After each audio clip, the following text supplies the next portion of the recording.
the main rationale for censoring things isn't that the censors politically disapprove of the views being expressed. It's that they can be classified as either false or misinformation or disinformation. And on that basis, they're either flagged as unreliable or removed. But I think it's pretty clear that 9 times out of 10, this is actually political censorship by proxy. So, for instance, I'm a lockdown skeptic. I don't think that quarantining people, the healthy as well as the sick, is a particularly sensible policy approach to mitigating the impact of this pandemic. I've been running a website called Lockdown Skeptics since the beginning of April, expressing this point of view. I've run up against censorship against several things I've said on the grounds that I'm disseminating misinformation about the pandemic, misinformation that could endanger public health. So to give you one example, YouTube removed a discussion I was having in which I was setting out the civil liberties case for not imprisoning us in our homes, essentially arguing that if the state wants to remove any of our civil liberties, it needs a very good reason for doing so. And the burden of proof should always be on the state because they are our natural rights, which we're entitled to in virtue of our status as human beings. And so the burden of proof should be on the state if it wants to make an argument as to why our civil rights should be removed. And I wasn't convinced that in this case, either in the UK or the US or anywhere else, the state had made a good argument that imprisoning us in our homes, suspending the right to protest, in the case of English and Welsh law, the right to habeas corpus was suspended, which dates back to the Magna Carta. So I was making the civil rights case against lockdown, and YouTube removed that video on the grounds that it breached their terms of service. I complained, and in my complaint or my appeal, I pointed out that the person I was discussing this with in the video was Professor Michael Levitt, who, in addition to being the professor of structural biology at Stanford, was the joint winner of the 2014 Nobel Prize for Chemistry. So they then reinstated that video, but appealing to the credentials of the people who are accused of misinformation and censored by big tech companies like YouTube, Twitter, Facebook doesn't always work.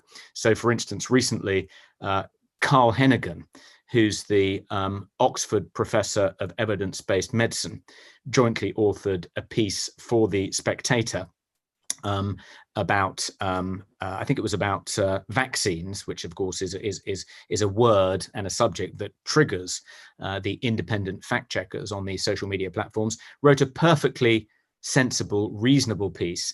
Nothing in it was remotely inaccurate or misleading. It was co-authored with a doctor called Tom Jefferson, who is one of the world's leading experts in respiratory diseases and how to treat them and how to vaccinate against them.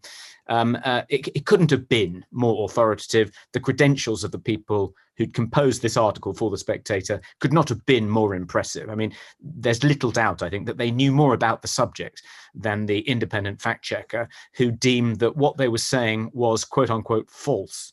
And it was flagged as such on Facebook. Now, this doesn't just happen, as you know, with respect to dissent from COVID orthodoxy. It's also been happening to Donald Trump and to a number of people who've been challenging the recent US presidential election result. And the rationale is always that you are polluting the body politic. You are engaging in a form of corruption. That if you disseminate misinformation, often they assume with kind of because you're a bad faith actor or you're in the pay of Putin or China or God knows what, the people need to be protected from that, and they see themselves as the custodians of people's welfare, and it's their duty to protect people from being exposed to this misinformation because they could easily be manipulated by it. Now, that's, I think, a standard argument against free speech that's been made many times before. And Louis Brandeis, as I'm sure Yaron knows, made a very persuasive argument against that argument for censorship in a Supreme Court case in 1927, I think it was, in which he said that the fact that you think the speech in question that you want to censor is false is not a good reason for censoring it. The solution to too much false speech is not less speech, it's more speech. And I think that applies to, say the anti-vaccine case. There have been various calls recently in the UK to criminalize people who disseminate anti-vaccine information. So if they're anti-vaxxers and if they say something that's clearly wrong in the eyes of the pro-vaxxers, they shouldn't merely be silenced, but they should be prosecuted and in some cases jailed, because we need to roll out this mass vaccine. It's a very urgent public health priority, and anyone who gets in the way has to be silenced and in some cases jailed. That seemed to be the argument, and it's got an extraordinary amount of support. Even the leader of the Labour Party essentially endorsed that policy recently. And the argument there is, okay, if you let anti-vaxxers use the public square, use platforms like Twitter and Facebook and YouTube to disseminate their arguments against getting vaccinated against COVID, it's possible that fewer people will get vaccinated, and that could, in due course, I suppose, pose a public health risk. But the solution is not to ban them, let alone jail them. The solution is to let them set out their arguments in the public square, and if they're false, to rebut them. And I think if you censor them, or worse, jail them, you're not going to persuade the fence sitters when it comes to getting vaccinated that the vaccine's completely safe, 100% effective, no unforeseen side effects. You should give this to your children and line up to get it as soon as you can. You're not going to persuade the fence sitters who are anxious about those issues that there's nothing to worry about if you immediately jail anyone who raises the alarm. On the contrary, that's going to persuade them that there is something to worry about. And the pro-vaccinators don't have a good case, because if they had a good case, they'd be perfectly able to rebut the disinformation, as they call it, in the public square. So it's a self-defeating policy, but more importantly, it is an affront, not just to the free speech of the people who want to set out that case in the public square, but an affront to those of us who might want to hear it and might want to see an argument about whether these vaccines should be taken unfold in the public square so we can make an informed decision about it. And I do think, incidentally, I'm not an anti-vaxxer, but I am concerned that the COVID vaccinations are being rushed through so quickly. So the UK government announced today that it was going to approve the Pfizer-BioNTech vaccine in time for people to be vaccinated by Christmas.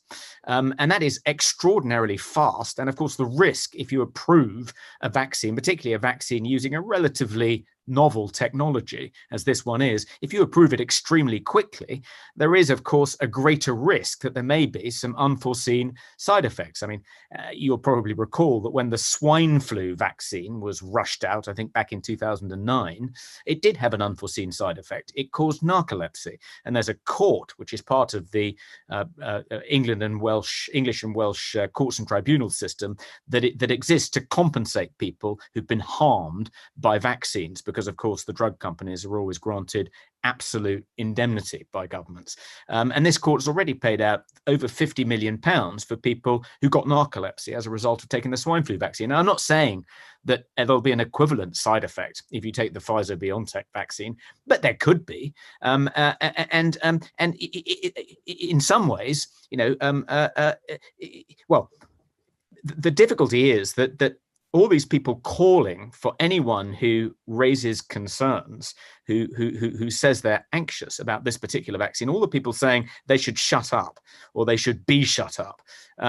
If the vaccine does turn out to have unforeseen consequences, I imagine that even though the drug companies won't be liable, the people trying to suppress anyone expressing concern about this vaccine might be liable. So I think it's very imprudent, as well as for all the other reasons for not doing it, for people to call for anyone who dissents from this kind of big government underwritten effort to promote COVID max vaccination programs, that anyone who dissents from that should be silenced, let alone jailed. Anyway, I could go on for longer, but I do think, as you say, that removing content from social media and the mainstream media on the grounds that it's false is not a good argument for censorship, and in many cases it is political censorship by proxy.